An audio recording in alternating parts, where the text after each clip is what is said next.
the week, and one of the young men who was a part of the action is Nick Flanagan, who has been off the radar a little bit from the PGA perspective for a little while, but it was great to see him back out there in a major tournament at the US Open there in Hills. And he's been good enough to join us on the Breakfast Club on RSN 927. G'day, Nick.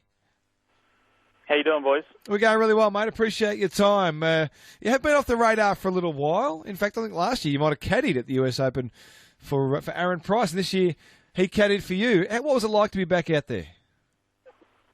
Yeah, it was great. It's obviously been a slow few years for me through injuries and a few other things happening away from golf. But it was a great feeling to be back out there playing kind of on the biggest stage in golf again, and hopefully it's a little bit of a stepping stone to keep on moving forward with the career and get back out there more often. What were your emotions like in the build-up to it? Because obviously it's playing in the majors is the epitome, is why every golfer is out there on tour, to be the best and try and win a major. To be back out there and that first tee, what was that moment like for you? Yeah, it was surprisingly pretty calm. I was thinking leading into the week that it was going to be a pretty nervous, kind of shaky week for me, but I think my preparation had been great, and having a good mate on the bag and stuff like that to keep me relaxed really helped. And I was just planning on being out there and enjoying the time and not trying to put too much pressure on myself. So surprisingly, not as nervous as I probably would have been in the past. So I felt like I belonged out there. It was just a matter of getting out there and playing a few more tournaments. So, Nick, what's it like, before we go into the actual tournament, but even in the build-up to it on the practice range or practice, can it be intimidating seeing so many of the biggest names in golf around you when you've been off that stage for a little while? Yes and no. I think probably more or less than kind of maybe it was when I was a little younger. I've gotten to know a bunch of those guys from being out there, and still chat on occasion with a few of them, and we'll play in our weeks off, and so it's something that I am a little bit used to. But obviously teeing it up in an Open is a whole different thing. But I wouldn't say it's as intimidating as much as it's exciting to be out there with the best players in the world. And then what about the intimidation of a course like Erin Hills that obviously wasn't as difficult as a lot of people thought because the wind didn't get up, but just the pure length of it? What was it like playing a golf course that's that long? Yeah, so I guess our practice rounds, it was actually quite windy, probably more like what you're seeing on TV today. And when you play your practice rounds, you tend to tee off the back of the back tees and kind of play it at its full length. So it seemed like it was going to be a really long week teeing up there on Monday and Tuesday in those practice rounds. But they got so many different tee spots out there, they can kind of calm it down a little bit. But they still teed off most of the back tees the first two rounds, and of course it's softened up a little bit, so the greens are a lot easier to kind of navigate. But it's still intimidating when you get up on one of those 520-yard par fives and it's 260 carry to get to certain parts of the fairway. you can't have any miss hits, that's for sure. You end up in that fescue, and there's not much fun there. So. Nick, just on the golf course, do yourself and other Aussies take a bit of confidence when you go to a US Open? They're link styles courses, which a lot of us play on over here.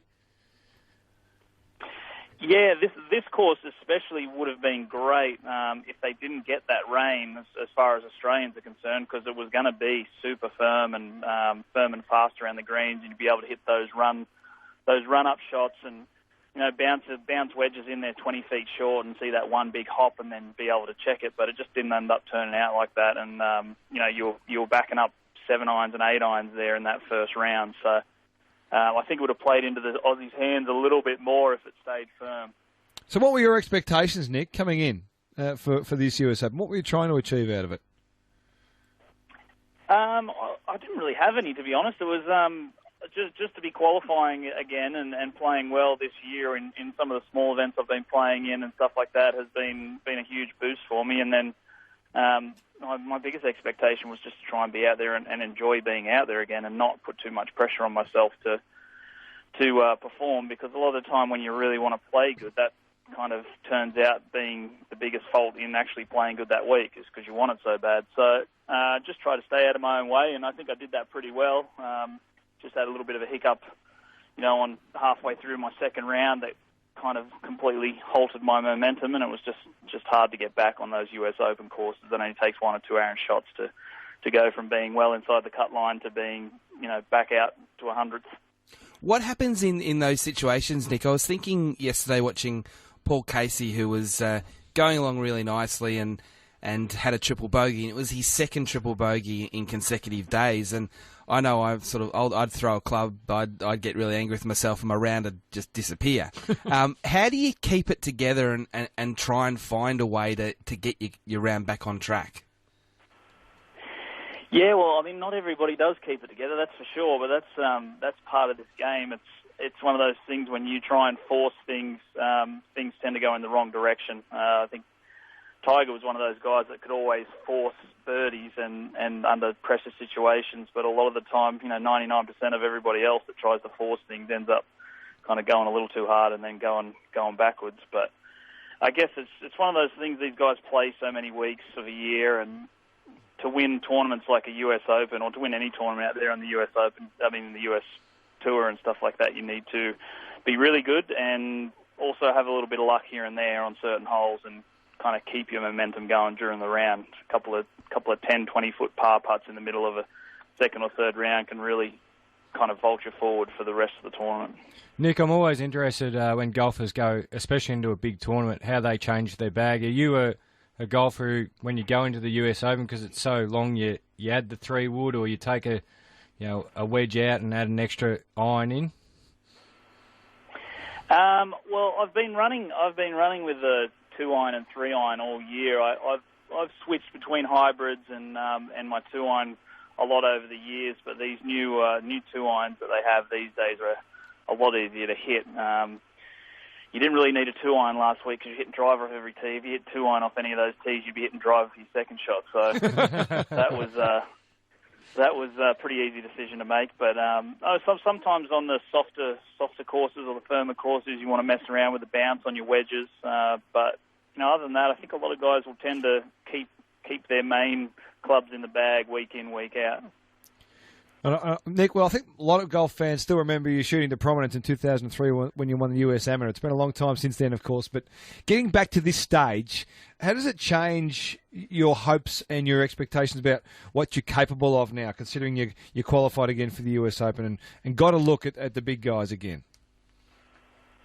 Yeah, well, it's one of those things where sometimes, it's over the years, sometimes I'm wondering if I do still have what it takes to be out there. But I've won quite a few tournaments in my career on the web and nationwide and stuff like that, and I know I can do it. It's just a matter of being able to have the drive again and enjoy being in those situations, and also being able to play a little bit more often, play more tournaments during the year and not have to have a month off because I've injured my back or like the surgery on my thumb and so on.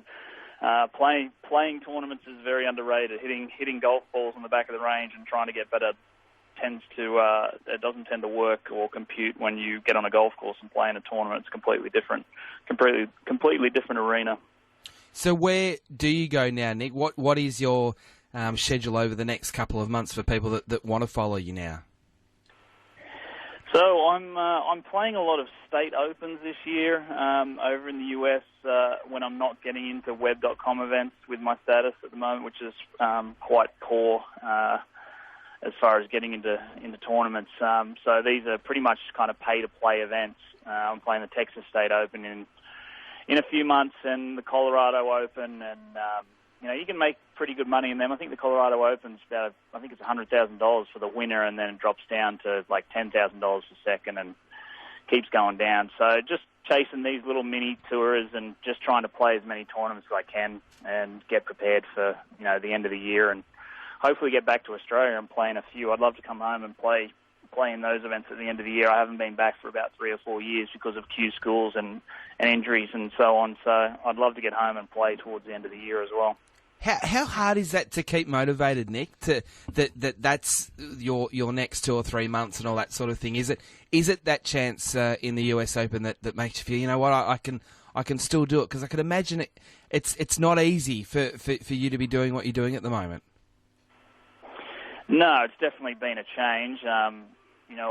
We've got a mortgage and car payments and everything else that goes along with having a family. And I got married towards the end of last year, and there's a lot of a lot of extra things in my life now that mean I need to be responsible for more than just myself. So, it puts a little bit of pressure on financially, trying to get around the country and play because you're not playing for those big checks every week. But sometimes you can get down on yourself. But it's been good this year as far as playing off the golf course. I've been having a lot more fun over here, playing with some good friends, and my father-in-law he plays on the Champions Tour actually. So I've been playing a lot of golf with him, and he's been a huge help to kind of get me loving the game again. Well, it's great to hear that you love the game again, Nick, and we hope this is the injection of confidence you need to really go again and springboard back onto the on the big tours across the globe. We appreciate your time. Look forward to seeing you in the summer for Australian Golf Tour. Good luck. Yeah, anytime, boys. Thanks. Good stuff. Nick Flanagan, fresh off the US Open there in Hills. He's in San Antonio getting ready for the next competition, next tournament in his world, but it's great to see him back. Oh, absolutely, and I hope that people that were listening to that got an insight into it can be a hard life. And this is a guy that, as you said, won the US Amateur and was seen as one of the next big things in Australian golf, and that's some time ago now. Yeah, but 14 years ago. Just having to pay to play in tournaments in the States at the moment to try and recapture not so much the glory days, but give himself a chance to make a legitimate life out of it, particularly if you're trying to set up with a wife and a family, the pressures that come with that. It can be really